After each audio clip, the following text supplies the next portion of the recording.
Okay. Hey you guys, okay, this video, there's a million ways and a million things to put underneath the wrap and the way to wrap them, and I'm going to make videos on that also. But right now, we're going to start with the basics of putting a standing wrap on. And here's something I want to say. Even if your horse has an injury on this leg, and you put a standing wrap on it, you need to wrap both legs.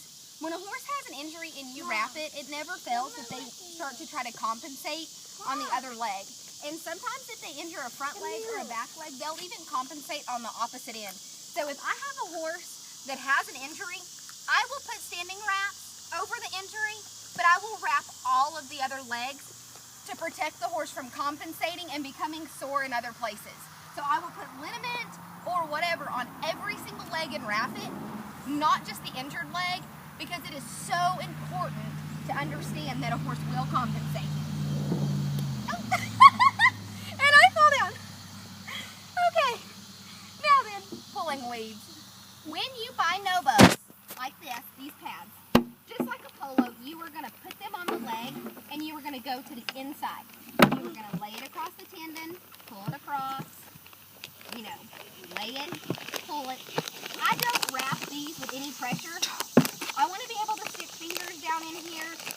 You can do some damage with a standing wrap. Not so much with a Nobo as some of the other ones, but you can still do damage. So make sure that this is not super tight. But with Nobo wraps, the beauty is you can make your standing wrap, which is this standing wrap, a little tighter. Same thing, lay it across the front, lay it across the back. You do not want to pull these like you would a normal wrap. Now, right down here, you can kind of tuck this up. You don't have to worry so much about that V, but you want to make sure that you get these tight enough that they're not going to slip off. But you see, this is what I'm talking about. When somebody doesn't wrap a wrap tight down their leg like I showed you, you get this nasty mess. Now, I'm going to have to finish this wrap with it falling apart. And I even think I did this. That's horrible. I preach. And so yes, now I'm having to clean up my mess. Now then, when you do a standing wrap, it is okay to have a little white showing. You don't have to cover the whole standing wrap up. And I'm going to take this off so you can see.